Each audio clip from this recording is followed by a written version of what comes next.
시작하기 전에 간단하게 잡담 하나 좀 하고 잡담 몇 가지 하고 넘어가도록 하겠습니다. 미국 쪽에 이제 증시 쪽에 이제 공포엔 탐욕 지수 잘 아시죠? 여기 보시면 이제 공포 구간으로 접어들었는데 조만간 있으면은 이제 다음 주에 초반에 빠지기 하락하면은 추가적으로 하락하면 익스트림 피어 극단의 공포 구간에 이제 진입하게 됩니다. 사람 마음이란 게 이게 항상 사이클을 이렇게 보시면 장기 시계열이거든요. 이게 23년 10월이고 이게 24년 1월인데 이때만 하더라도 23년 10월 하더라도 이게 하락장이 언제쯤 끝날지 이제 그게 궁금시되는데 또 상승장 이렇게 올라가다 보니까는 원래는 이게 요게 75 넘으면 이제 극단적인 탐욕 구간이거든요. 근데 보통 한 과거의 사례를 보면 한 2개월 반 정도가 최대치였어요. 최근에 2년 동안에. 근데 이게 한 3개월 반을 갑니다. 이렇게 지속돼서 야, 이 상승장이 도대체 언제까지 계속되는 건가? 그런 때가 엊그제 같은데 벌써 이제 급락을 해서 이렇게 공포구간에 진입을 했습니다. 이거를 S&P 500 지수하고 이제 비교해 보면은 잠시만요.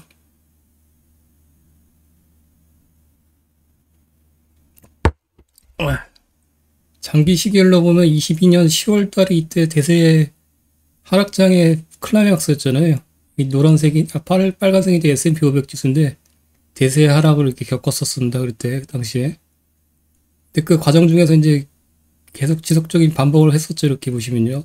탐욕, 공포, 탐욕, 이렇게 해서, 증시는 항상 아무리 대세 하락장이라고 하더라도 중간중간에 극단적 공포거나 이르면은 항상 이게 반등이 나왔었습니다. 근데 상승장에서도 마찬가지인데 보시면 이렇게 상승장인 S&P 500인데 23년 1월 초, 1월 중순까지 이제 이렇게 지수 조정을 받고 1월 중순부터 이렇게 끝간데 없이 계속 4월 초까지 계속 상승했던 거죠. 이렇게 보시면요. 그래서 파란색이 이제 공포엔 탐욕 지수거든요.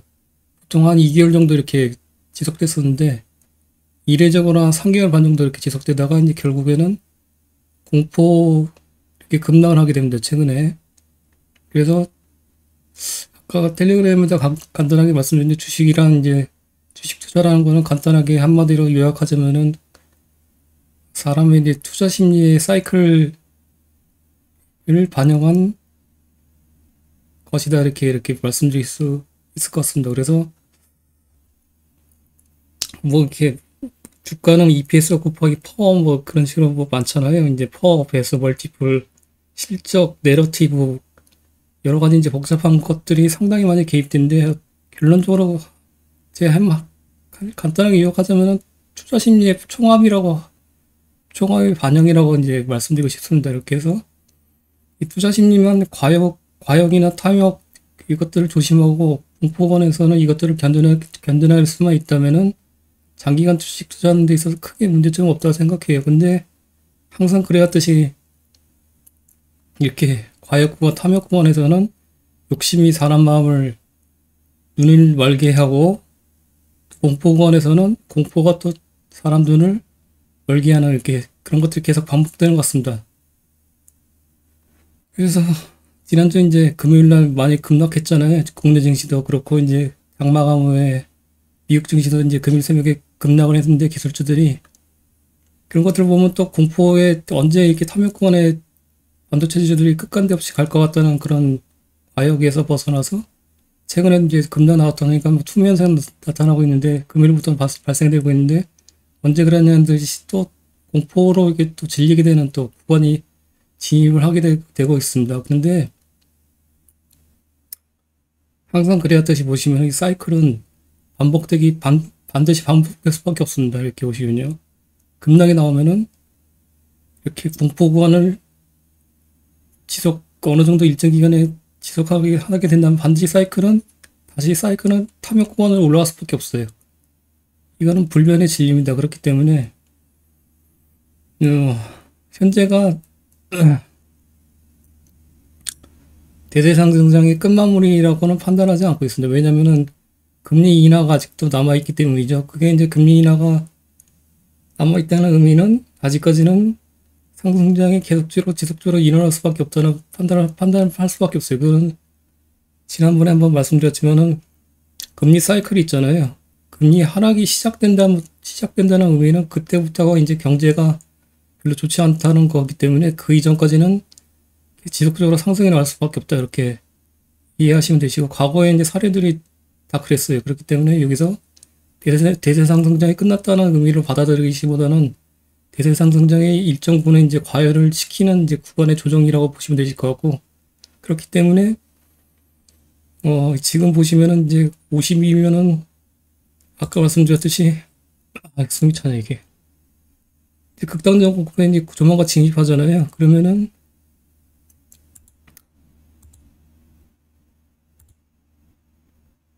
조금만 버티시면은 한 1, 2주 정도 다시 이제 하락의 저점을 잡고 상승으로 터닝할 수 있는 그런 시간이 될 수 있으리라 생각합니다. 판단하고 그렇게 믿고 싶습니다.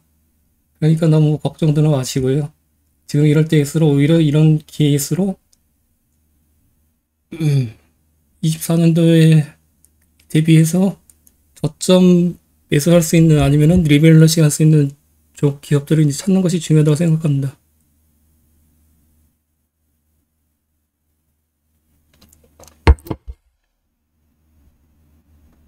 잠깐 미국 증시 주요 종목들을 볼까요? 일단은 반도체 쪽에 엑소엑셀이라고 대표적인 이제 반도체 종합 3배 레버리지거든요. 일봉이에요. 보시면 일봉상 보시면은 저는 그 투자 지표 중에 두 가지만 보거든요. 투자 심리하고 관계된 것만 보고 있습니다. RSI 강도라고 하고요. RSI 강도가 30 이하면은 과매도로 신호로 판단하시면 되시고,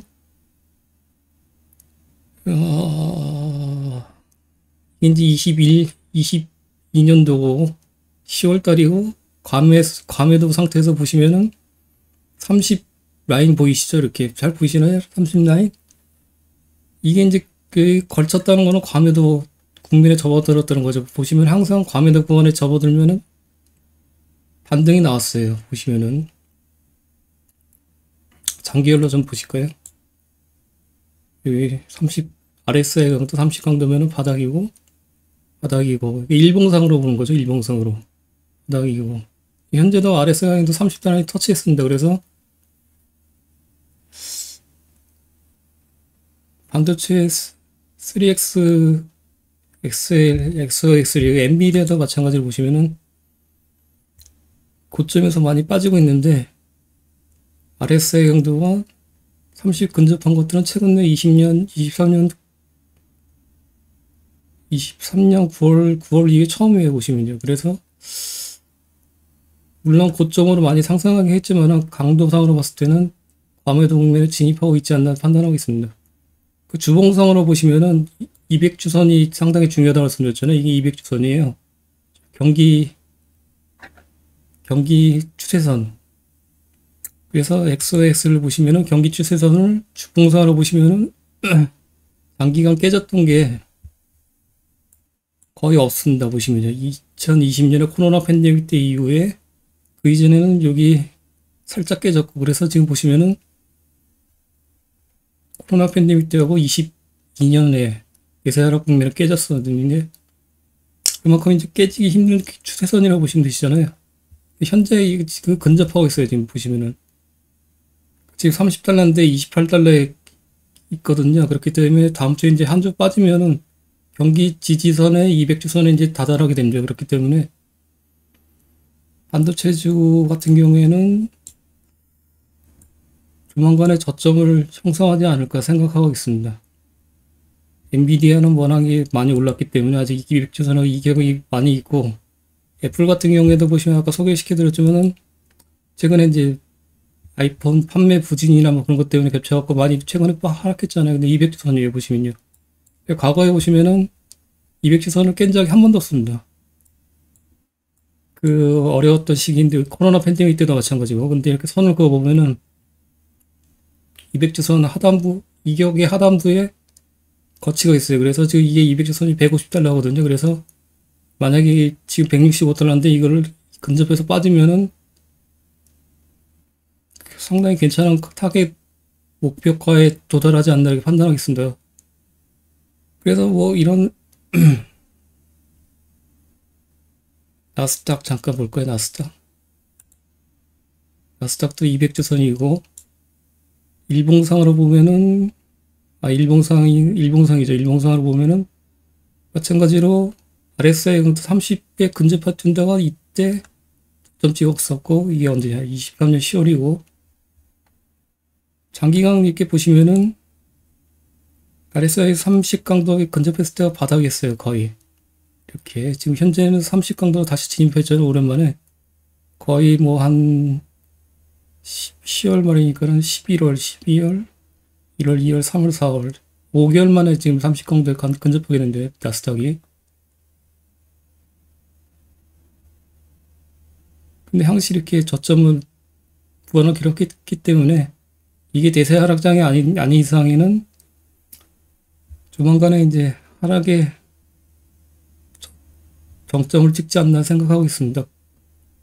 그래서 이견을 말씀드리는 이유는 뭐냐면은 이 기회를 이용해서 현재 이제 본인들이 갖고 계신 종목들을 검토해서 만약에 그게 하락 상승장에서 이제 취해서 좀 무리하게 베팅을 했던 그런 좋지 않은 종목이라면은 이제 급락했을 때는 이제 민낯이 드러나잖아요. 그렇기 때문에 그런 종목이라 판단되면은 좋아 보이는 종목으로 같이 이제 급락했기 때문에 리밸런싱 하는 기회를 삼으시고 현금 비중이 다행히 높으시다고 하면은 이런 기회를 삼아서 저점 매수를 하시는 것이 좋을 시기라고 생각하고 판단하고 말씀드리고 싶습니다.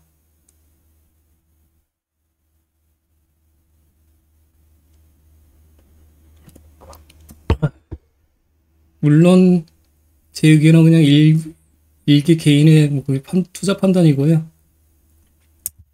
그냥 참고로만 가볍게 여기시면 되실 것 같습니다.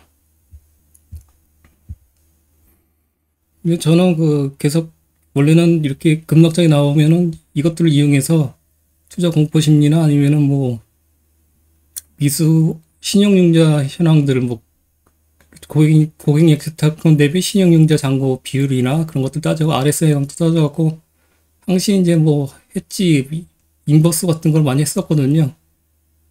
거의 뭐 매번 했다고 해도 과언이 아니죠. 근데 이번에는 굳이 이렇게 할 필요성을 느끼지 못하는 것 같습니다. 그렇기 때문에 참고하시면 되실 것 같습니다. 뭐 제 채널을 오랜 기간 이렇게 접하셨던 분들은 잘 아실 거예요. 제가 인버스를 얼마나 과감하게 이제 해왔었던 눈이지. 근데 인버스는 안 하는 게 좀 더 오히려 그런 모습이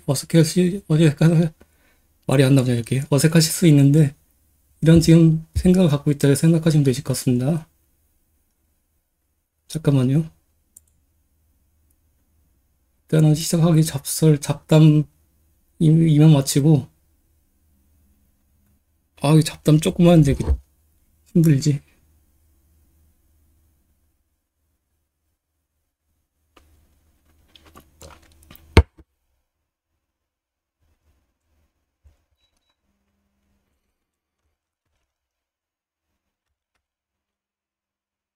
별로 근데 손실 안 보셨죠? 최근에 4월에 그렇게 뭐 많이 빠진 건 아니잖아요. 솔직하게 말씀드리면 어떠십니까? 손실이 많이 심하십니까?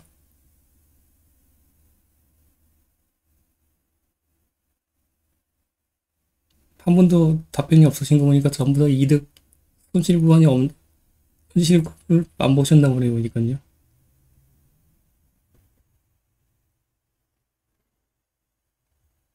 그럼 이거 잡담은 이제 그만두고 질문이 보니까 지난주에 한 분 올리셨는데 보니까 ALG 삼성전자의 매출 비중 어떻게 파악하느냐 이렇게 보셨는데 답변을 뭐 잘 해주셨는데 추가적으로 말씀드리면은 ALT에 IR 자리가 있습니다. 이렇게 보시면요. 근데 여기 보시면 고객 A사양 매출 추이라고 나와 있는데 이게 삼성전자잖아요. 리포티스트 DDI IGBT 근데 IR자를 보시면 A사양 삼성전자 매출 추이가 분기별로 이렇게 나와 있어요. 23년 2쿼터까지 790이잖아요. 79억 뭐라고 쓰시려다가 하시는 분들 맞아 쓰세요. 그런데 이거를 치시고 오면은 분기별로 추세를 보면은 ALT 반기 보고서 항상 10% 이상 고객 외부 고객사 차지하는 거래처별 매출액 구성비를 이렇게 연기를 하게 돼 있거든요. 연결재무제 표시석에. 그래서 A사는 누적으로 167115잖아요. 이게 근데 삼성전자인지 아닌지 확인하려면은 입력을 해보면 되죠. ALT 16715 삼성전자의 매출 예측이 16715 누적이니까 전분기 빼주면은 7901이 나옵니다. 7901 1분기에 8814 그러면 B급 같잖아요. 이렇게 보시면요. 7901, 7902 그래서 이것들이 이제 삼성전자의 매출액 추이라고 보시면 되시고 67.7%까지 올라왔어요. 이렇게 보시면요. 이게 이제 ALT 주황색이 삼성전자의 매출 비중이고 추이 전체 총 매출에서 이렇게 뽑으시면 되십니다. IR 자료를 보시거나 아니면 투자 설명서를 보시거나 기준점을 잡으시고 여기 맞는 금액인지 확인하시면 되시죠. 그래서 각 분기별로 A 사양이 삼성전자라고 보시면 되시고 이렇게 입력하시면 되십니다. 그러면은 뽑힐 수가 있거든요. 네페스도 마찬가지예요. 10% 이상 뭐 매출 최대 고객사가 어떤지 이제 판단한 다음에 거기서 이제 10% 이상 고객사, 외부 고객사 매출 추이를 연결재무제표 주성에서 파악하신 다음에 그게 이제 삼성전자라고 보시면 되시고 그것들을 이제 입력을 하시는 거죠. 이렇게 하면은 고객사 비중을 알 수가 있습니다. 질문 주신 분 들어오셨는지 모르겠는데 이해되셨는지 모르겠네요. 어렵지 않죠? 요거 질문사항 답변 마무리하고 해성 DS로 넘어가도록 하겠습니다. 해성 DS는 엑셀 공유 드렸었잖아요. 내일은 쉬고 월요일날 22시에 이제 프레젠테이션 드릴 건데 간단하게 사보서 보시도록 하겠습니다. 그게 뭐 어려운 사항이 없어요. 아이고 잠깐만요.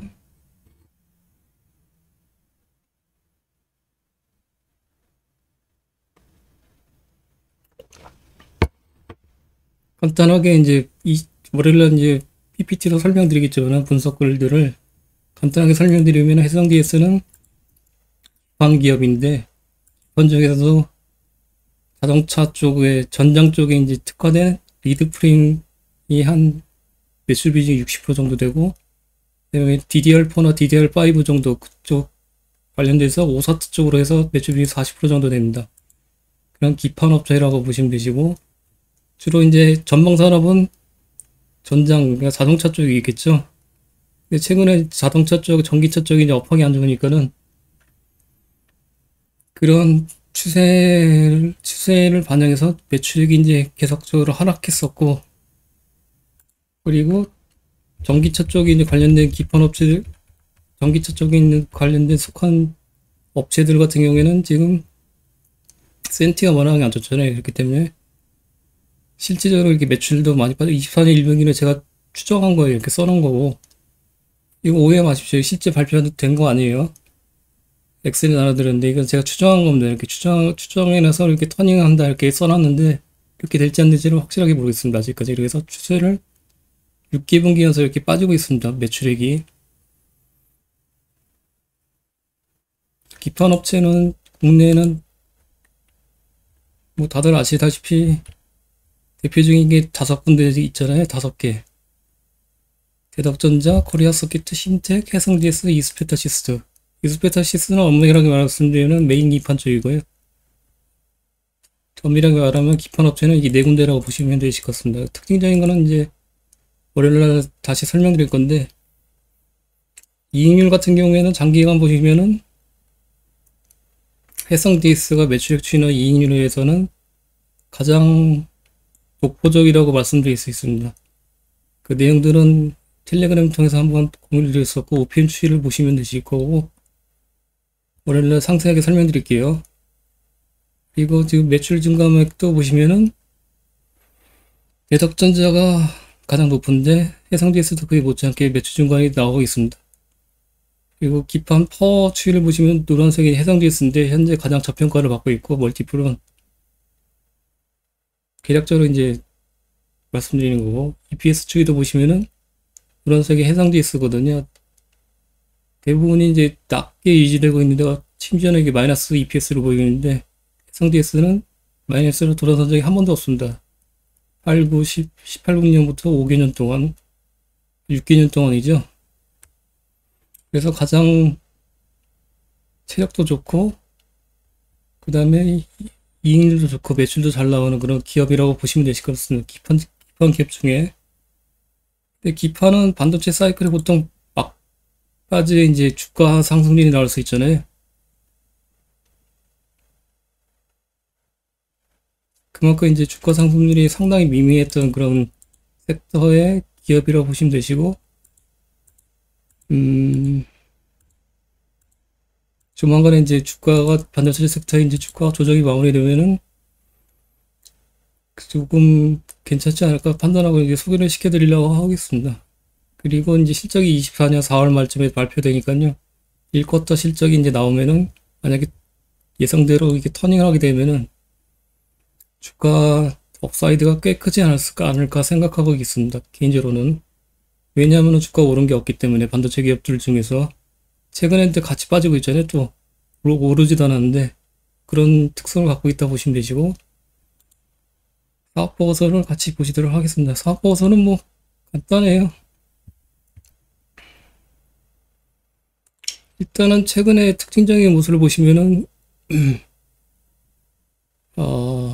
해성디스 사업보고서 23년 4분기 사업보고서 보시면은 일단은 특징적인 것만 간단하게 보시도록 하시죠. 현금으로 비워보시면은 현금으로 3개년 동안 계속 플러스로 유지하고 왔고, 투자활동 현금으로는 높은 캐펙스를 지속 유지하고 있습니다. 보시면요. 근데 유형자산 취득이 가장 많아요. 보시면은 취득이, 그래서 엑셀 입력한 거를 보시면은 캐펙스나 현금으로 보시면은 분기별로 보시면은 이렇게 지속 높은 캐펙스를 유지하고 있는데 23년도에 역대 최대에 근접하는 캐펙스를 집행하고 있습니다. 이렇게 보시면요. 매출 실적이나 그런 것들은 계속 6개분기 빠지고 있는데 캐펙스 집행을 계속 높이고 있어요. 근데 그럼에도 불구하고 캐시플로우는 플러스를 계속 지속적으로 유지하고 있습니다. 연도별로 보시면은 프리캡시플로우나 OCF 영업활동 현금 흐름이 장기간 18년 이후에 마이너스로 빠진 적이 한 번도 없습니다. 캐펙스가 23년도에 역대 최대예요. 그럼에도 불구하고 OCF와 FCF는 플러스를 유지하고 있습니다. 그만큼 체력이 우수하다는 것을 반증하고 있고, 영업이익과 FCF를 비교해보면 이렇게 해서 비록 23년도에 업황이 안 좋아서 매출이 빠졌지만은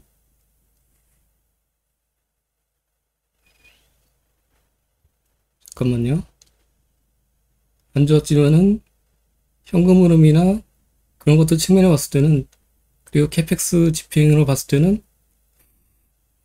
성장을 위해서 한 단계 성장을 위해서 이렇게 웅크리고 있는 지금 모습을 느낌을 보실 수 있으실 것 같아 판단하고 있습니다. 성장주의 시그널을 판단하자 이렇게 초보 대변 집회 설명회 때 설명드렸었잖아요. 관련돼서 캐펙스 집행하고 그 다음에 몇 가지 여건들을 말씀드렸잖아요. 종업원 수, 인원수 증가. 그래서 잠깐 인원수 증가를 보시면은 정리를 해놓은 게 있는데,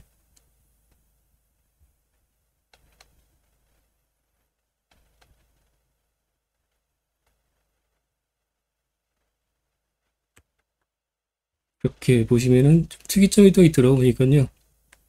직원 수가 빠지고 있어요. 이렇게 보시면. 그리고 종업 급여가 급감하고 있습니다. 근데 이게 직원 수도 이렇게 보시면은 빠지고 있고, 근데 일반적인 이게 만약에 이렇게 나타나려고 하면 외주공비가 이렇게 높아지는 추세가 나와야 되거든요. 그러니까 내재화를 반대로 한 게 아니라 내부 아니면 자동화, 공장 자동화하던가 두 가지 중에 한 건인데 외주공비는 명기가 안 되어 있습니다. 그래서 이 캐펙스가 통화를 통해서 한번 확인해 볼게요. 저도 같이 한번 확인해 보시죠. 캐펙스를 집행을 높게 하는데 직원 수는 빠진다. 그런 점은 어폐가 있잖아요. 그게 이제 좀 약간 아이러니한 부분인데, 자동화 부분에서 이렇게 비중을 높이고 있는지 확인할 필요가 있을 것 같습니다. 그리고 신규 시설 투자나 보시면은, 이런 정리를 해놨는데, 최근에 보시면은 자산 취득 같은 거 보시잖아요. 분기별로 이렇게 체크해 보시면은 시설 투자 공시들이 나와 있습니다. 여기 이렇게 보시면은 반도체 서브셋, 제조용 기계장치, 건축물 등 투자금액 3,185원, 자기 자본도의 108%, 상당히 높은 금액을 이렇게 투자하는 거잖아요. 종료일은 25년 10월 31일. 이런 캐펙스 집행 계획들이 현재 나타나고 있다고 보시면 되시고, 그래서 이렇게 정리를 해놨어요. 여기다 보시면 엑셀에다가 500억, 630억, 끝나는 날짜는 이거는 끝났어요. 벌써 22년 11월 달에 끝났고, 다 집행 완료되는 거고, 여기는 24년 올해 말에 끝나는 거고, 636억. 그리고 여기는 아까 3,100억. 23년 1월부터 시작해서 25년도 10월에 끝나는 걸로. 다 서브셋, 제조용 기계장치와 건축물 등이에요. 그래서 엄청난 투자를 지금 현재 집행하고 있다 보시면 되시죠.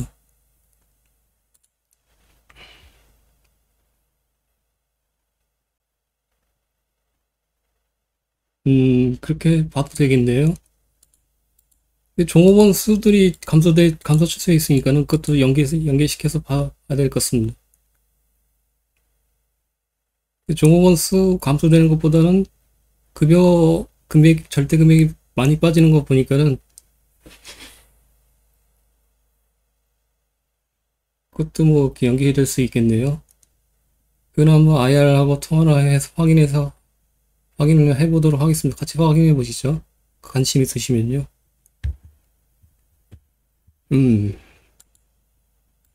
그리고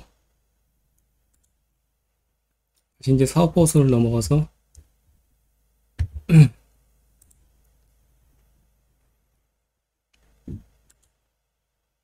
현재 현금 흐름이 좋다 보니까는 증권의 통행 자금주들이 전환사채 등이 반응이나 유상증들이 없겠죠.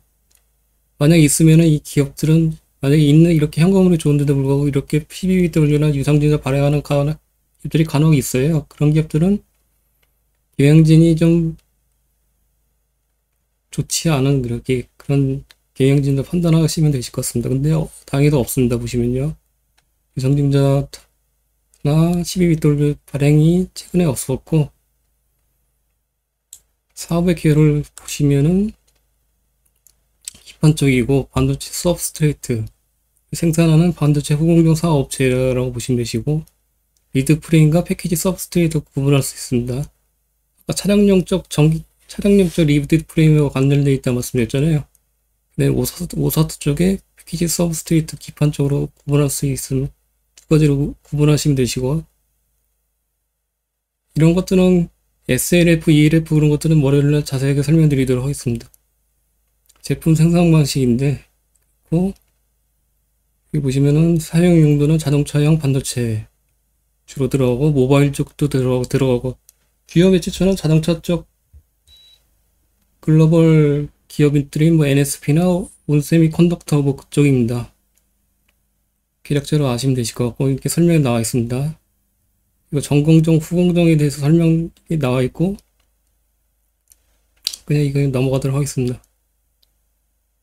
그래서 주요 제품별 매출은 리드 프레임이 가장 높고, 한 60% 정도 되고, 아까 말씀드렸잖아요. 그 다음에 패키지 서브셋이 40% 정도 매출 비중이 계속 유지되고 있습니다. 이렇게. 주요 매출액은 주요 제품은 리드 프레임을 보시면 되고, 리드 프레임도 자동차용하고 이제 모바일용이 있는데, 모바일용은 없습니다. 모바일 비중은 제로로 알고 있고, 자동차용하고 월요일에 설명드릴게요. 다시 한번. 자동차용 쪽 매출 비율이 가장 높습니다. 그리고 가격 추이 나와 있습니다. 가격 추이 나와 있고, 수출 엑셀에 보시면 정리한 게 가격 추이를 이제 내수 쪽에는 적지 않고 수출만 써놨습니다. 이게 수출 비중이 대부분이거든요. 그렇기 때문에 내수 쪽은 이제 거의 고려를 안 하셔도 되실 것 같고 수출 가격만 이렇게 명기를 해놨습니다. 추이를 보시면 되시고 가격 추이는 수출 가격은 이렇게 17년부터 했는데 계속 높게 상승 중에 있고 최대 최고가에서 근접해서 이렇게 이 레벨을 유지하고 있다 보시면 되시죠. 이런 것들 관련해서는 올해나 자세하게 PPT로 설명드릴게요. 근데 이런 것들을 뽑는 거는 이제 당연히 어디서 뽑는 건지 아시겠죠.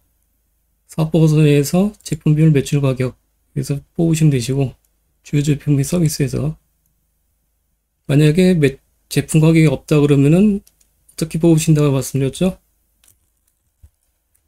다 아시겠죠? 이제 참여를 많이 하셨던 분들은 제품별 매출 가격이 제품 가격이 없다 그러면은 제품별 매출액을 일단 뽑은 다음에 원재료 및 생산 설비에 나와 있는 생산 실적으로 해서 분기별로 나누면은 제품 가격이 나오겠죠. 매출액은 P 곱하기 Q니까는 계속 간접적으로 이렇게 뽑으시면 되십니다. 생산 실적들이 나와 있으니까는 이게 100만원 단위 금액 단위로 나와 있으면은 수량으로 나와 있으면 이제 이게 Q가 되는 거고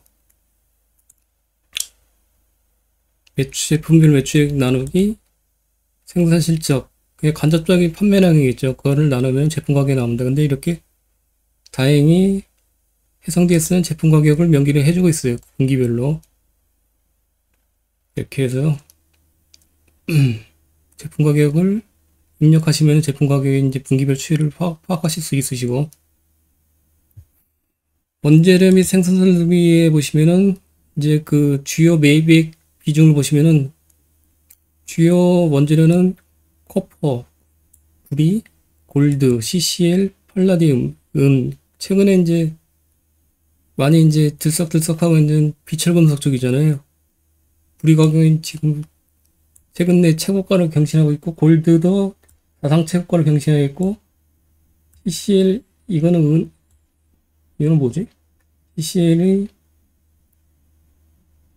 이거는 뭔지 좀 파악이 안 되는데 제가 파악해서 말씀드리도록 하겠습니다. 팔라디움, 근데 은도 최근에 이제 시세가 강세로 돌아서고 있잖아요. 근데 이 중에서 가장 비중 높은 게 보시면 구리 쪽입니다. 구리 쪽. 그래서 원재료를 파악하는 게 필요한 사유는 뭐냐면은 코스트 쪽이니까 PQ 시간점에서 매출 총익률과 연계가 될 수 있잖아요. 일단은 원재료 매입액이 이렇게 많은데 2260억 원 23년도에 그런데 연결재무제표 주석에 보시면은 비용의 성격별 분류를 체크해 보시면은 이게 이제 어떤 비용이 가장 높은 비중을 차지하고 있는지 파악이 가능합니다. 그래서 원재료 매입액이 저렇게 높은데 과연 얼마 정도 비중을 차지하고 있는지 판단하시려고 하면은 전체 총 비용이 비용의 성격별 공시 내용을 보시면은 이게 이제 매출 원가하고 판관비의 모든 합이거든요. 총합. 모든 비용의 총합인데 이제 단기경은 23년도에 그러면은 총합이 5,697억이잖아요. 그러면은 원재료 관련된 게 2,270억인데 가장 비중이 높습니다. 거의 한 절반 24, 28, 26 절반 하나 40% 정도 되겠네요. 가장 높은 비중을 차지하고 있기 때문에 변동비역 기업이라고 보시면 성격의 기업이라고 보시면 되시고 원재료 비용이 해당 기업의 이익률을 가장 높게 좌우한다 이렇게 판단하시면 되십니다.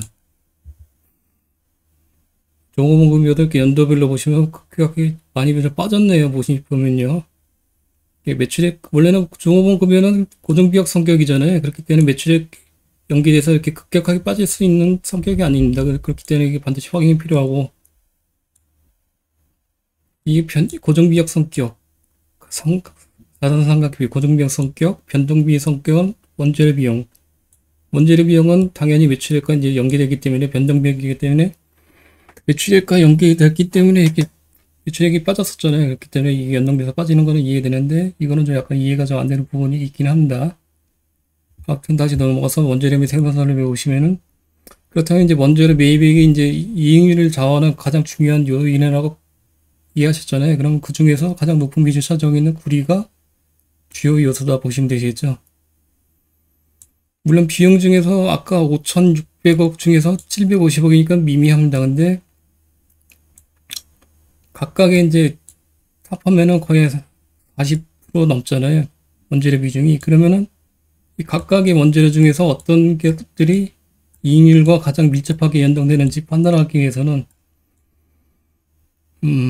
엑셀에다 올려드렸지만은 파악하는 것이 중요합니다. 왜냐면은 어떤 원재료 비용이 가장 높게 이익률에 반영되는지 코릴레이션 관계를 통해서 해당 원재료를 찾아내고 해당 원재료의 추세를 파악해서 이익률을 추세를 포캐스팅 이거 추론하는 거죠. 이렇게 보시면요. 그래서 원재료 가격들을 이렇게 싹 입력을 해놨고 엑셀 양식이나 이제 입력한 것 다 공유드렸었잖아요. 그래서 이것들을 코릴레이션은 GPM과 연계시켰습니다. 엑셀 나와 있으니까 자세히 보시면 되시고, 그럼 이 중에서 코포 구리 가격이 89.1%예요. 연계관계가 GPM과. 그러면은 이런 많은 원재료 중에서 구리하고 연계성이 89.1%는 거의 뭐 같다고 보시면 되시죠. 70% 이상이면은 연계성이 높다고 보시면 되시는데 89.1%면 상당히 높은 연계관계가 있다고 보시면 되십니다.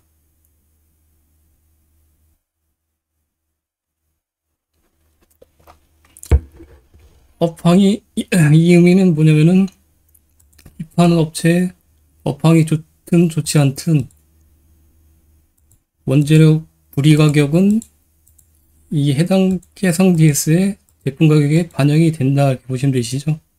그래서 장기 추세를 보시면은 이렇게 원재료 가격과 해상 DS의 GPM은 동행을 하고 있다. 만약에 원재료 가격이 상승하면 GPM도 상승하는 추세를 보이고 있고, 그렇다면 좀 더 잘하게 정밀하게 보시면은 주요 제품 가격하고 이제 연계시키면은 81%도 이것도 꽤나 높은 수치잖아요. 그래서 업황이 좋든 좋지 않든 최근엔 리드 프레임 업황이 이렇게 좋지 않은데도 불구하고 고점을 유지하고 있잖아요. 주사위는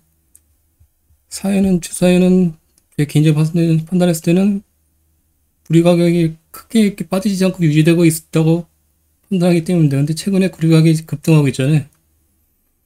그 의미는 어느 정도는 기판 가격에 리드 프레임 가격에 반영이 될 여지가 개연성이 있다 보시면 되실 것 같습니다.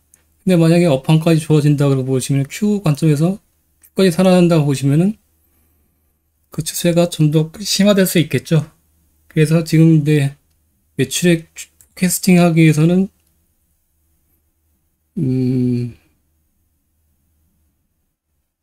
주요 고객사인 이제 NXP나 이제 온세미 콘덕터의 매출치나 가이던스를 체크할 필요성이 있고요. 그 다음에 이익률 같은 경우에는 아까 방금 전에 말씀드린 구리 가격이 상승하니까는 일단 개연성이 있다고 보시면 되시죠.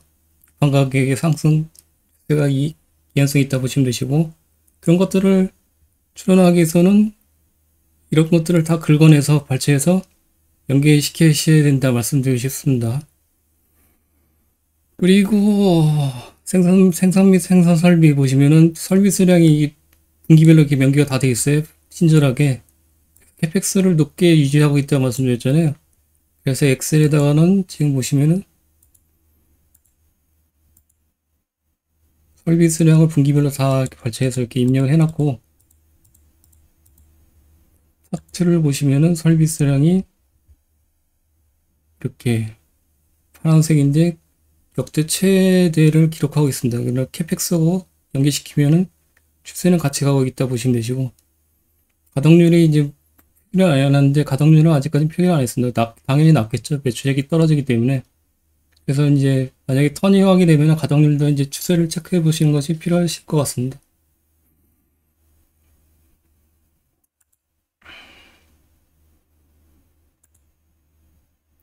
그래서 원재료 및 생산 설비에서 이런 것들을 다 파악을 하실 수가 있으시고, 주요 원재료 중에서 가장 비중 높은 구리가 리드 프레임 주요 제품 가격과 그다음에 GPM과 연계성이 높다 보시면 되십니다. 매출 및 수주 사항은 당사 리드 프레임 주요 매출처는 인피니언과 ST 마이크로, NXP. 온세미는 이제 전략 반도체 쪽이죠. 신규로 이제 추진하고 있는데 그쪽 주요 고객사 이거 아직까지 매출이 낮고 이 세 군데가 가장 높습니다. 보시면요. 최근에 리포트를 잠깐 하나 보실까요?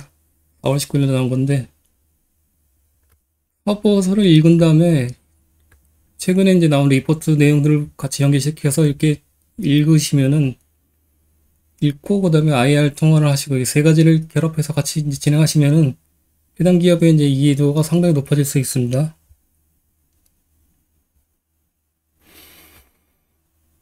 그래서 전장과 반도체 부분에 이제 이쪽이 전방 업황이라고 말씀드렸잖아요. 이게 전장 쪽과 반도체 부분에 변화오는 상당 부분이 상황인데 NXP하고 인피니언과 ST 마이크로 여기서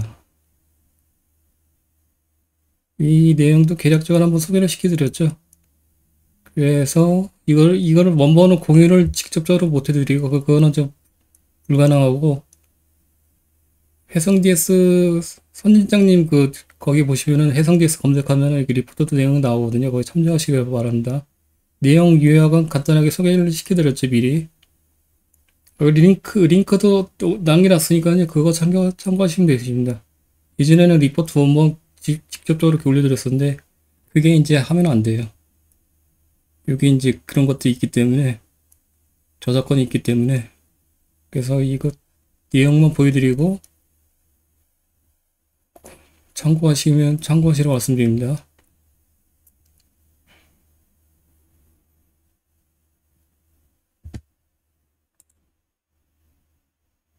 그래서 이제 수출이 거의 대부분이라고 보시면 되시고 수출이 뭐 95% 이상이라고 보시면 되시고 그래서 네트 쪽은 거의 신경 안 쓰셔도 되실 것 같다 말씀드립니다.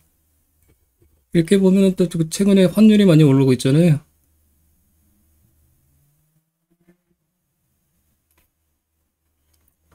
그래서 어떻게 보면은 고환율의 수혜지라고 볼 수 있고 최근 말고 한 몇 년 전에 리포트들 보시면은 환율 수혜지라고 그런 연기된 내용들도 상당히 많은 리포트를 차지하고 있습니다. 워낙에 이제 환율 수출 비중이 높기 때문에 최근에 이제 음식료들이 이제 환율 수혜지라고 이제 각광받고 있는데 그거는 좀 어떻게 보면은 반은 맞고 반은 틀리다고 볼 수 있겠죠. 원재료 매입이 이제 뭐 그런 것들 음식료 원재료 매입이 이제 수입 비중이 상당히 높잖아요. 그렇기 때문에 어떻게 보면 환율 피해주라고 볼 수 있는데 음식료주와 뭐 삼양식품이나 그런 데가 이제 수출 비중이 높아지면서 그런 것들이 각광을 받으면서 이제 고환율 수혜주라고 나왔는데 그거는 개인적으로 봤을 때 틀린 거라 생각해요. 다만 최근에 이제 음식료주를 보시면은 원재료에 해당되는 뭐 밀이나 아니면은 뭐 옥수수나 뭐 그런 것들 가격들이 추세적으로 지금 하향 추세잖아요. 그게 이제 환율을 상승시키는 효과를 불러일으키기 때문에 그런 점에서 좋지 않을까 생각하고 방어주 성격에서 많이 이제 각광받고 있지 않나 생각됩니다. 근데 이제 반도체주는 다시 이제 그것들이 돌아서면은 음식료주들도 이제 다시 꺾이겠죠, 이제. 그래서 대안주는 이제 일시적으로 이제 각광을 받는다고 생각하고 음식료주들도 당분간은 뭐 괜찮은 투자처라고 생각은 해요. 근데 장기간 갖고 가기에는 약간 무리가 있다고 판단하고 있습니다. 만약 주도주들이 다시 살아나면 반도체나 뭐 그런 것들 환율 얘기다 옆에 새끼를 샀는데 그리고 이제 보시면은 연구개발 활동 매출액 대비 연구개발비 2.73% 이렇게 높지도 않고 낮지도 않고 그냥 유지하고 있습니다. 보시면요.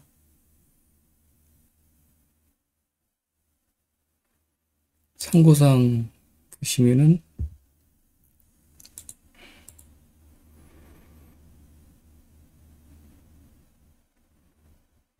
점유율 같은 거 나와 있거든요. 해상 DS 해당되는 위에서부터 보실까요? 지적재산권은 496건 갖고 있고 많이 갖고 있네요.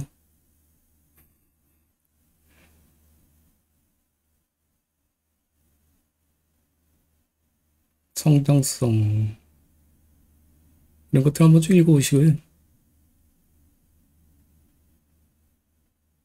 자동차용 반도체 관련해서 여기 연관성이 높다고 말씀드렸잖아요. 그래서 이렇게 이런 것들이 나와 있습니다. PCB 시장 지역별 총재산 생산 이런 거 나와 있고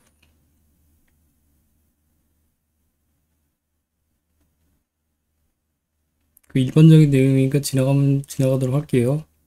QFP, QFA 이런 것들을 월요일에 설명드리도록 하겠습니다.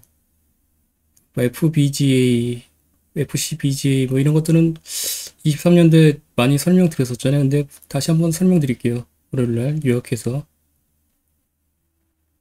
SLF 방식 있고 ELF 방식이 있는데 이것도 설명드리도록 하고 넘어가도록 하겠습니다. 그 다음에 리드 프레임 주요 기업 매출 실적이 보시면은 글로벌 2위라고 보시면 되시고 글로벌 2위 그 점유율도 이렇게 글로벌 몇인지 그런 것들 월요일날 자세하게 설명드릴게요. 그러니까 넘어가도록 하고 한번 읽어보세요. 이것 쭉.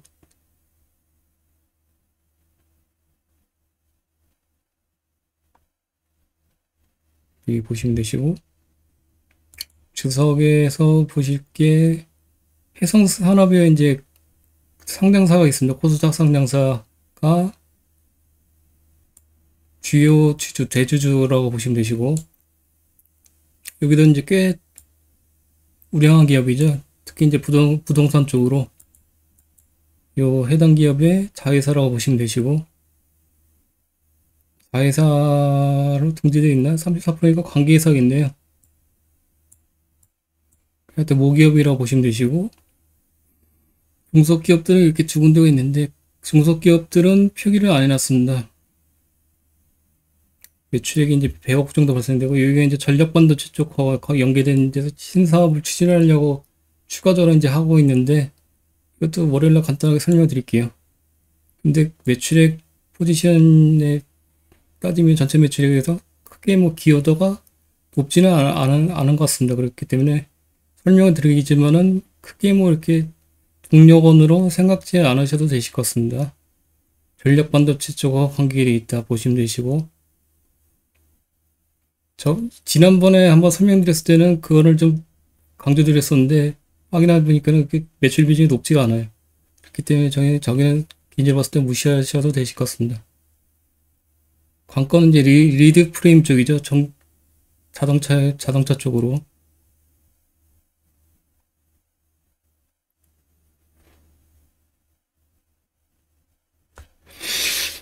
이 코 막히는 것 때문에 참 힘드네.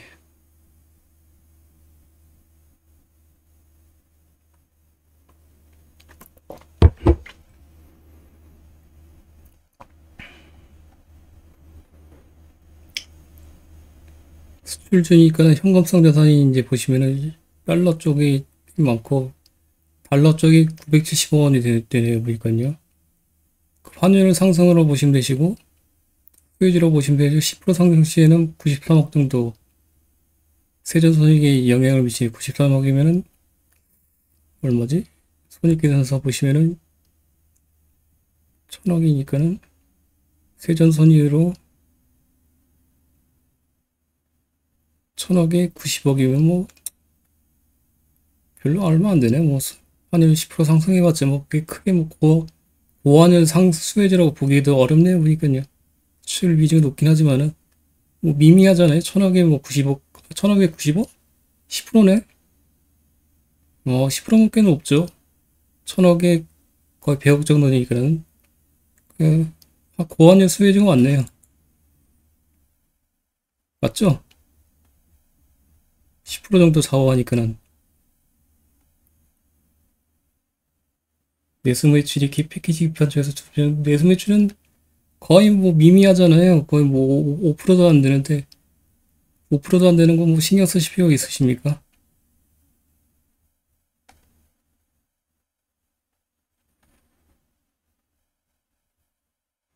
어디까지 왔냐?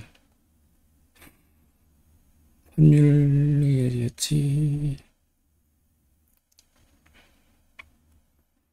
여기서 보시면 되시고, 최근에 이제 환율 계속 오르고 있잖아요. 그래서 이런 영업이익의 측면에서도 아니면은 제품 가격들도 달러로 표기돼서 되잖아요. 그렇기 때문에 달러로 환산하면은 제품 가격도 많이 오르기 때문에 매출액에도 영향을 미칠 수 있겠죠. 최근에 이제. 그래서 고환율 수혜주로 적정한 것 같습니다. 워낙에 수출적인 비중이 높기 때문에 현금성 자산은 1,400억 원 정도 있고, 뭐, 많죠. 상당히.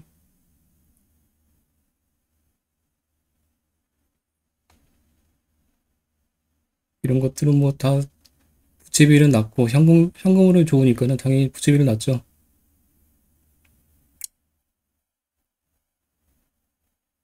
매출채권 관련해서 정리해놨으니까요. 참고하시면 되시고, 매출채권은 뭐, 6개월 이하가 연기를 했었나, 내가?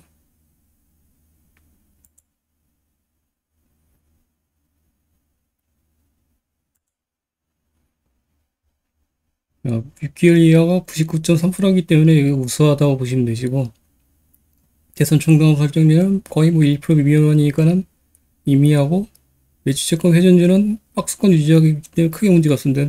문제는 뭐냐면은, 재고자산 쪽이에요. 그래서 IR 담당하고 딱 하나 질문하고 끊었는데, 재고자산이 감소 추세 중인가요?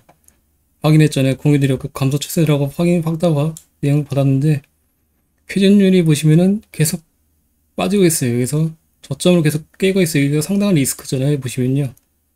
그래서 재고자산 금액이 이게 지금 빠지는 게 중요합니다. 이렇게 보시면요. 그래서 회전율이 다시 이제 터닝하는 것이 중요하겠죠. 이게 최대 리스크로 보시면 되시고, 현금 흐름이 이게 일단 좋기 때문에 그게 이제 좀 상쇄 역할을 하는데, 그럼에도 불구하고 이거는 좀 높은 리스크로 보시면 되실 것 같습니다. 그렇기 때문에 재고자산 추세가 빠지는지, 특히 이제 제품 쪽이 빠지는 게 중요하겠죠. 근데 제품 쪽이 당연히 많이 빠지고 있어요. 원재료는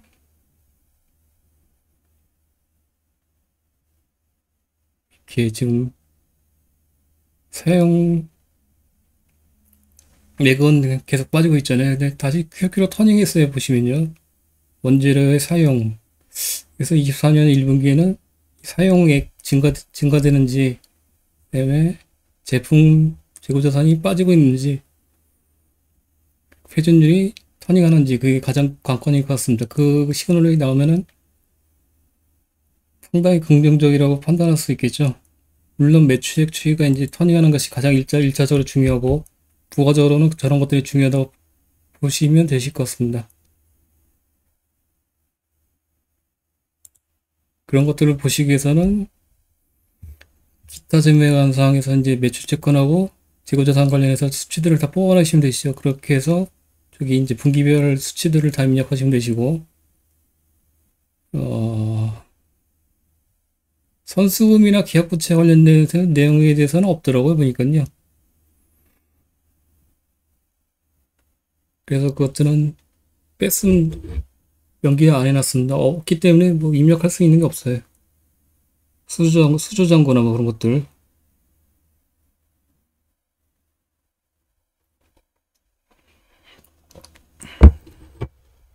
이거 보시면은 재고자산이 빠지고 있는데 평가손실 충당감이 계속 늘고 있잖아요. 이렇게 보시면요. 아직까지는 좀 미미한데, 이 의미 이제 재고자산 장기 체화라고 하잖아요. 그래서 오래 적체되고 있으면 이것들이 이제 부실화된다고요. 그렇기 때문에 이런 평가손실 충당감이 계속 높일 수밖에 없습니다. 그래서 이게 보시면 거의 더블로 올라왔잖아요. 그렇기 때문에 이건 안 좋은 모습이고, 재고자산 쪽으로 특히 이제 이 제품 쪽에 요게 이제 많이 빠지는지 이제 체크를 하실 필요가 있겠죠.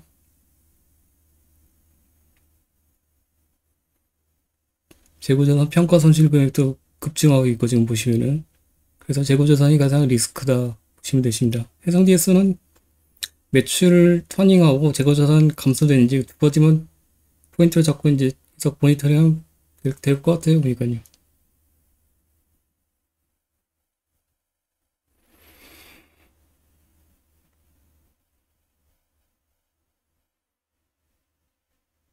뭐 특별한 내용들 없고.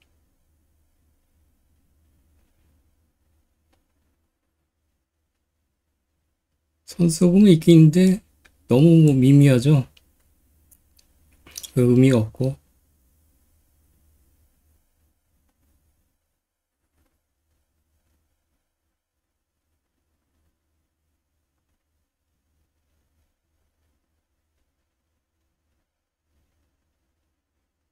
판관비는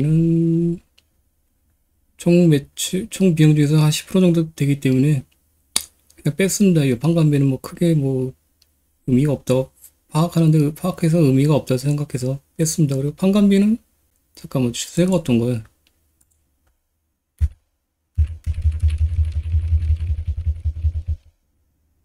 판관비는 매출액의 변동에 구분을 상관없이 그렇게 박스권을 부리고 있잖아요. 최근에 이렇게 매출액이 판관비는 대표적인 이제 고정비용 성격이 있기 때문에 근데 이 정도면 변동성이 크게 높진 않다고 판단하거든요. 그렇기 때문에 잘 관리되고 있고 연도별로 보시면은 조금 올랐긴 올랐는데 뭐 8%대 7%대 유지되고 있기 때문에 크게 뭐 문제가 없기 때문에 뭐 분석에서는 뺐습니다. 이게 만약 급등하게 되면은 좀 문제가 있겠죠. 근데 매출액이 하락하면 당연히 판관비는 상승할 수밖에 없기 때문에 이 정도면은 뭐 그리고 총 비용 중에서 10% 정도 비중 차지하기 때문에 이거는 뺐습니다. GPM이 가장 중요하다고 판단했기 때문에요. GPM 이게 터닝하느냐 안 터닝하지 않느냐 이게 관건이겠죠. 분기별로 보시면은 계속 빠지고 있어요. 이게 GPM이. 그래서 24년 1분기가 실적이 꽤나 중요하다 개인적으로 판단하고 있고 이렇게 나아졌으면 하는 희망으로 편입을 했습니다. 근데 지금 최근에 주가가 좀 많이 빠지고 있죠. 근데 뭐 주가가 뭐 주봉선으로 봤을 때는 거의 바닥권에 있기 때문에 하방은 그렇게 크게 뭐 뚫릴 거라고는 염려치는 않고 있습니다. 개인적으로. 물론 희망사항이죠. 이렇게 보시 비용의 상계부 공식 내용들을 보실 수가 있으시고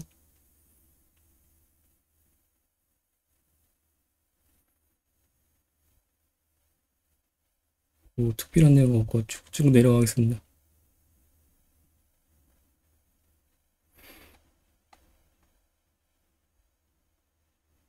영업활동 현금으로의 자세한 세부 내용들이 이거 계속 플러스로 유지하고 있잖아요. 당연히 당기 순이익이 플러스니까는 플러스가 나올 확률이 높겠죠. 1950억 원 영업활동 OCF 플러스 현금 유입인데 그 중에서 가장 높게 비중을 차지하고 있는 게 매출 채권의 감소, 재고자산의 감소 이게 중요하다고 말씀드렸잖아요. 그 다음에 감가상각비가 있네요. 이런 것들이 종합적으로 합산돼서 플러스로 유지시키고 있습니다. 그래서 영업활동 현금으로 측면에서도 세부 내용으로 봤을 때 내용은 나쁘진 않아요. 뭐 페이크성 뭐 그런 것 네페스 같은 경우에는 유형자산 처분 손실 비용이 플러스로 들어서서 플러스로 되는 페이크 현상을 보인다고 말씀드렸잖아요. 그런 것들은 안 좋은 거죠, 안 좋은 거. 이렇게 낮아야죠, 이렇게. 이런 것들은. 근데 이게 막 엄청나게 높아서 플러스로 돌아선 것처럼 보이는데 순이익은 적자인데 그런 것들은 영업활동 현금으로의 비록 플러스로 터닝했어도 내용을 보면은 페이크라고 판단하시면 되시겠죠. 그렇기 때문에 이 내역들은 항상 상세하게 보시는 게 필요하실 것 같습니다.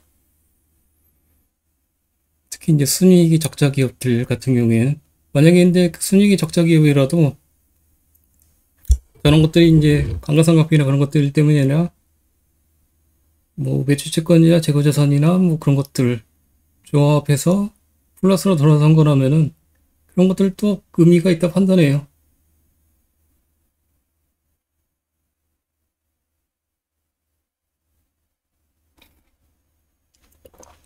거기에는 이제 하나 추가로 들어가면은 재무활동 현금 흐름에서 이제 차입금을 쌓아있는지, 그래서 재무활동 현금 흐름에서 마이너스 캐시플로우가 나오는지, 그게 이제 결합되면은 좀 더 이제 의미성이 있겠죠. 근데 네페스 같은 게 잠깐 볼까요? 얘기 나온 김에. 뭐 이렇게 해당 기업을 폄하하려는 건 아닌데,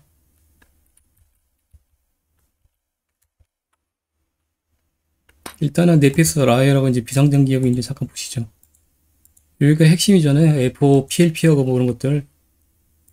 외주 받는 것들, 퀄컴하고 뭐 연계됐고 뭐 그러잖아요. 매출액이 23년대 급감했고, 보시면요.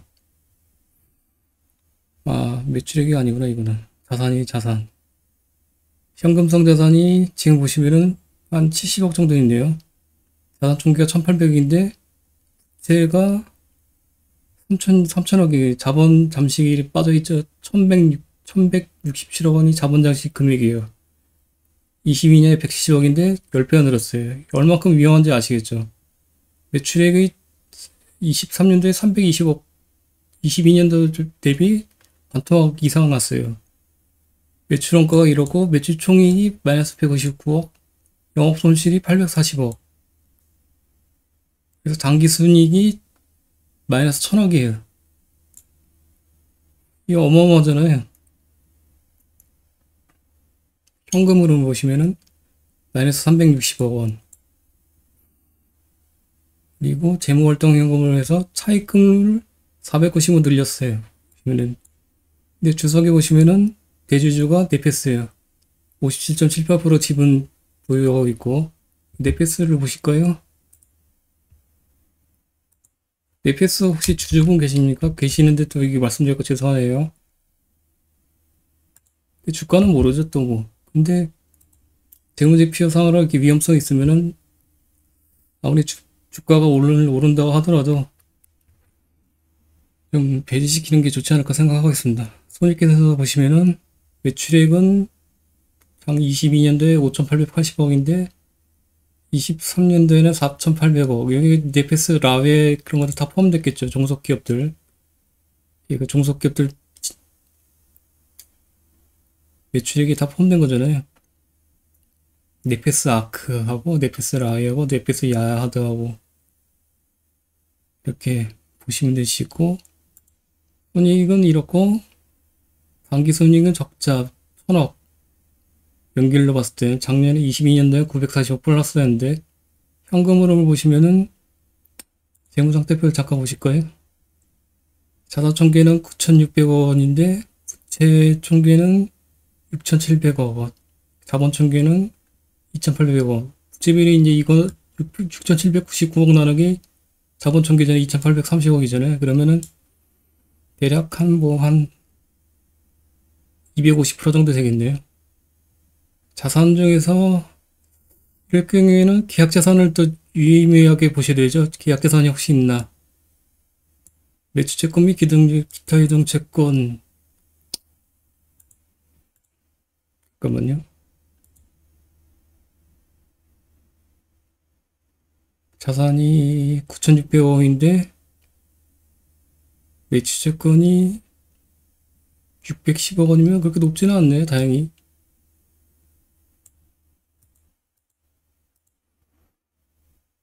기타지의 영상 보시면은 EPS가 주요 고객사 삼성전자 쪽이잖아요. 그래서 매수채권 쪽에서는 크게 이슈가 발생되지는 않을 것 같습니다. 6개월 이하 98%고 삼성전자 쪽이 주요 고객사이기 때문에. 근데 문제는 재고자산이겠죠. 재고자산. 이렇게 회전율이 빠지고 있고, 현금 흐름을 잠깐 보실까요? 현금 흐름이 플러스를 유지하고 있습니다. 영업활동 현금 흐름이 플러스. 과연 근데 이게 진짜 좋은 건가? 단기순이익은 적자인데 1000억인데 플러스가 났어요. 이게 좋은 건가요? 감가상각비가 플러스 1,500원. 일단 1차선을 페이크라고 보시면 되시고, 유형자산 손상차선 886억. 이자 비용이 247억. 이게 플러스로 돌아서서 이렇게 반영이 되는 건데, 그래서 영업활동 현금을 흐름에서 플러스로 돌아섰다고 하더라도 분기별로 봤을 때 이거는 페이크 사인으로 보시면 되시고, 좋게 보시면 안 되실 것 같습니다.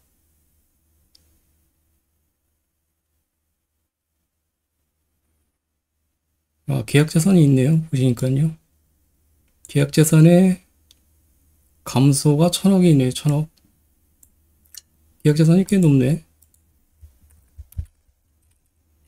계약자산 볼까요?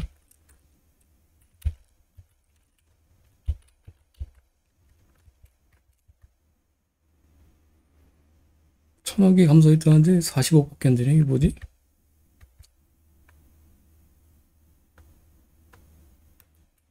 잘못 봤나?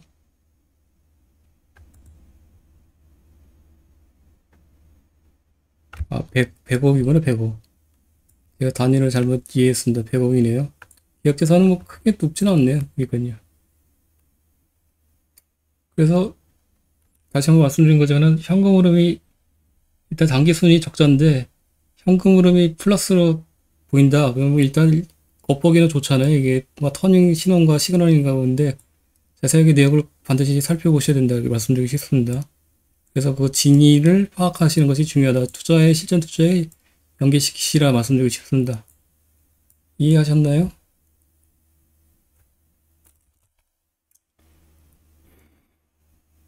뭐 11시 9분이네. 그럼 내 패스로 넘어갔는데 이해가 안 되시나? 1시간 넘으니까 집중도가 떨어지시죠? 가뜩이나 딕션도 안 좋은데 코까지 막혀갖고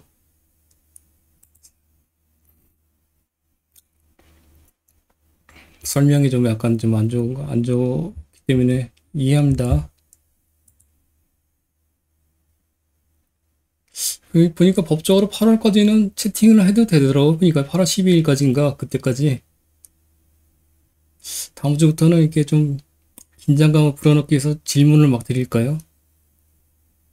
근데 어느 분이 참석했는지 또 모르잖아, 또 이게. 있지.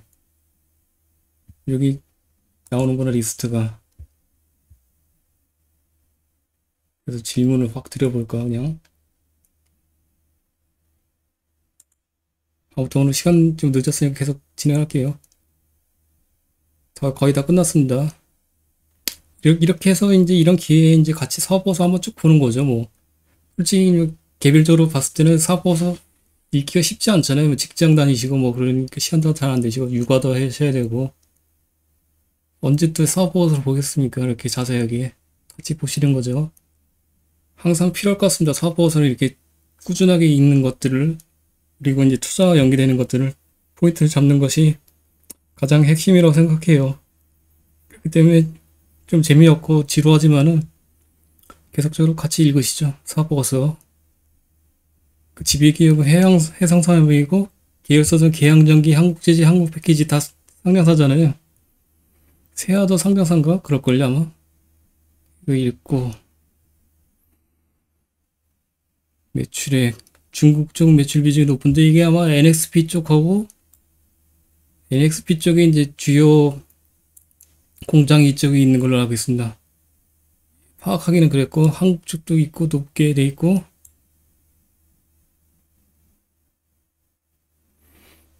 이렇게 매출 비중 지역별 매출 비중이 있네. 근데 이거는 정리는 안 했습니다.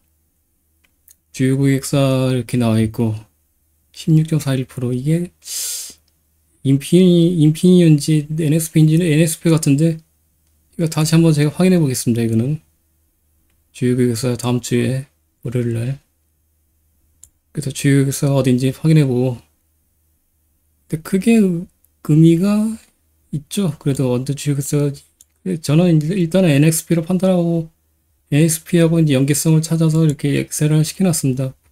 NXPI 차트하고 NXPI 매출액과 이것들은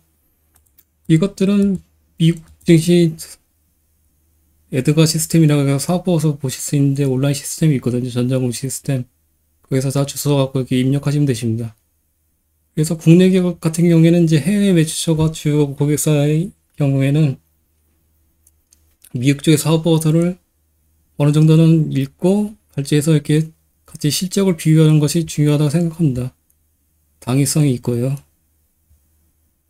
그래서 NXP하고 비교 차트를 매출액 추론하기 위해서 이렇게 올려놨고요.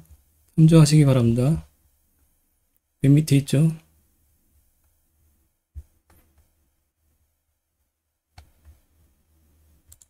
그래요. 여기 이렇게. 최근에는 이게 추세성이 좀 꺾이고 있는데, 이것도 한번 24년 1분기에 팔로우 할 필요가 있긴 있어 보입니다. 이 의미는 또 어떻게 보면은 최대 고객사에서 벗어났다는 걸 수도 있어요. 이 의미하는 게. 최대 고객사가 바뀌었을 수도 있습니다. 근데 최대 고객사 매출 비율이 16%밖에 안 되기 때문에 그게 50% 이상 되면은 좀 유의미성이 있는데,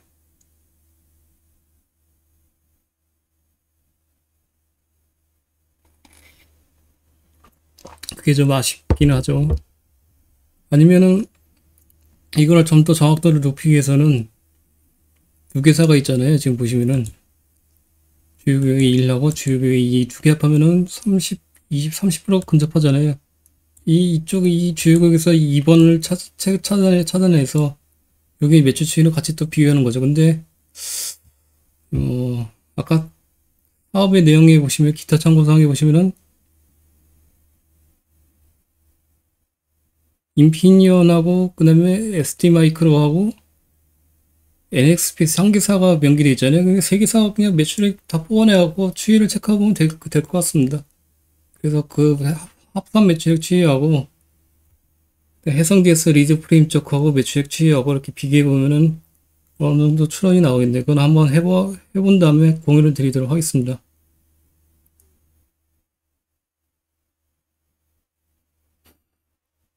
근데 코에 뭐 뿌리는 거고, 뭐 코 막히는 거고, 산다 했는데,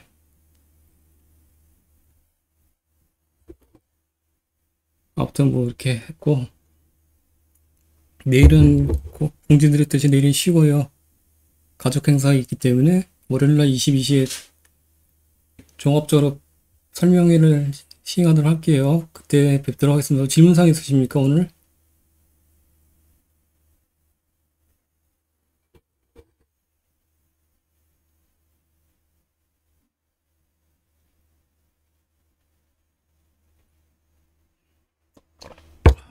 다음 주차는 그쵸, 영업이익이 있죠, 영업이익. 그거를 제대로 이제 체크하시려면은 어떻게 하시느냐. 설명을 드렸던 것 같은데, 잠깐만요. 어떻게 파악하시면 되시냐.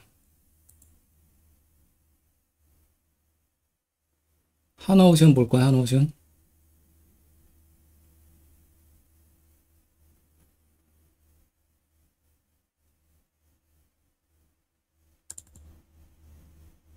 하나오션 할 때 한번 설명드렸죠?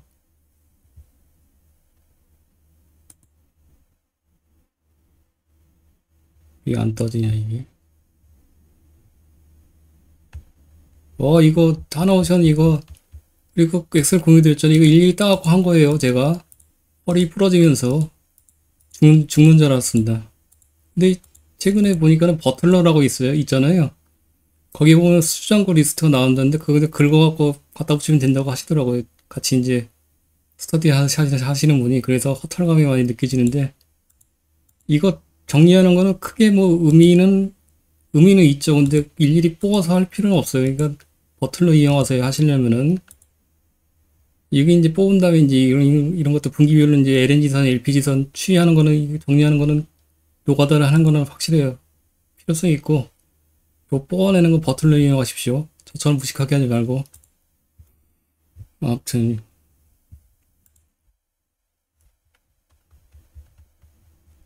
최근에 조선사들 주가 좋더라고요, 보니까. 여기다 이제 올려드렸죠? 드렸던 것 같은데.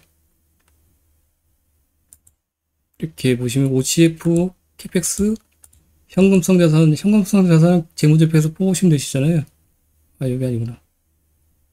분기별로 이렇게 뽑으시면 되시고, FCF를 기록을 하세요. 이렇게 보시면요. 현금성 자산. 그리고 재무활동 현금흐름, 이제 현금흐름 표에 있잖아요. 이것들이 이제 금액들을 기재하신 다음에, 표를, 차트를 시키면은, 차트화 시키면은 이렇게 나옵니다.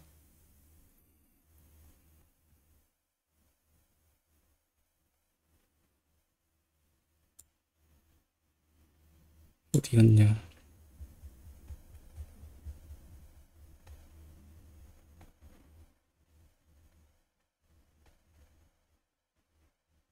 여기 이렇게. 연도별로 이렇게 보시면은, 여기서 파악이 되시지 않나요? FCF가 파란색이고, 뭐 영업이익이나 이제 그런 것들, 관건은 이제 현금 흐름이 양호한데 자금 추처 영업이익과 차입금이니까 그 두 가지 구분하시는 게 필요하시잖아요.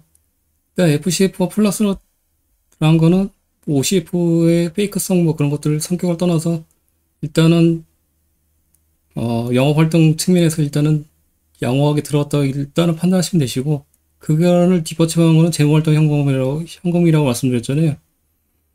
그 현금성 자산하고. 그래서 이런 것들을 이렇게 보시면 되세요, 같이. 여기다 하나 추가를 시키면은 재무활동 현금으로 하나 추가시키는 게 더 필요하겠네요. 재무활동 현금으로 통해서 과연 현금을 유입시켰는지 안 유입시켰는지. 그게 관건이죠. 그래서 이 표에다가 좀 더 이해를 편하게 하시려면은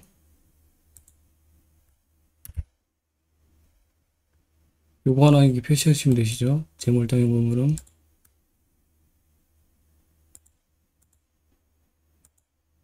자, 그러면은 이렇게 보시면은 22년도를 보시죠. 22년도. 23년도를 볼까요? FCF는 마이너스예요. 이게 보시면은. 그러면은 영업활동 현금을, 영업이익이나 상기순이익에서는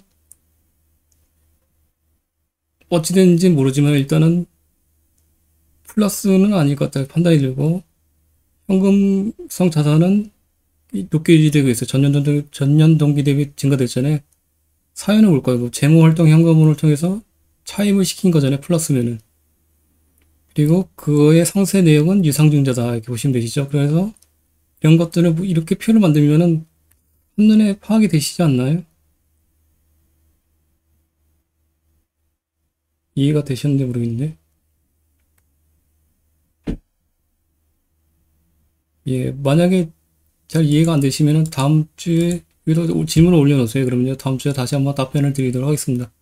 이 표를 만들고 이 차트를 하나 딱 그려갖고 이렇게 보시면은 한눈에 저는 보실 수 있다고 판단하거든요. 좀 더 세부적으로 들어가시면 이제 영업활동 현금으로는 여기서 이제 FCF가 마이너스로 나온 사유는 이제 어떤 건지 OCF 내역들을 자세하게 조금 더 살펴야 되겠죠. 플러스 여기다가 더 중요한 거는 재고자산 회전율하고 매출채권 회전율이겠죠. 거기 플러스 매출채권 잔액 연령 현황, 그렇게 플러스 시켜서 같이 종합적으로 판단하면은 이게 진짜인지 페이크인지 좀 더 이렇게 좀 신뢰성을 확보를 할 수가 있다고 판단하고 있습니다. 설명 내용, 관련돼서 설명 내용은 책에도 설명되어 있고요. 그리고 1월부터 3월까지 했던 그 영상 남겨놓은 거 있잖아요. 재무제표 설명회. 거기에 남겨져 있으니까 한번 참고하시기 바랍니다. 거기에 관련해서 좀 더 자세하게 설명드리면 시간이 너무 소비가 되기 때문에 영상이 남겨져 있기 때문에 그 참고하시면 되실 것 같아요. 뭐 오늘 11시 20분이네. 뭐 추가적으로 다른 질문사항 있으십니까?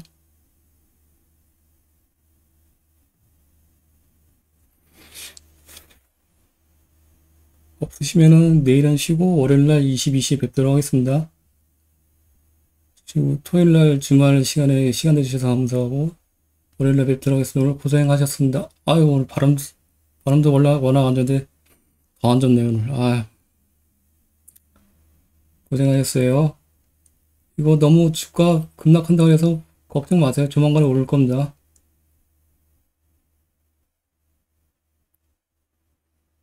편안하게 쉬십시오. 저도 그러려고 노력하고 있습니다. 마음은 그렇지만. 이렇게 스스로 얘기해주면 이제 그렇게 되더라고, 그러니까요. 그렇게 믿읍시다, 같이. 1, 2주만 참읍시다. 예.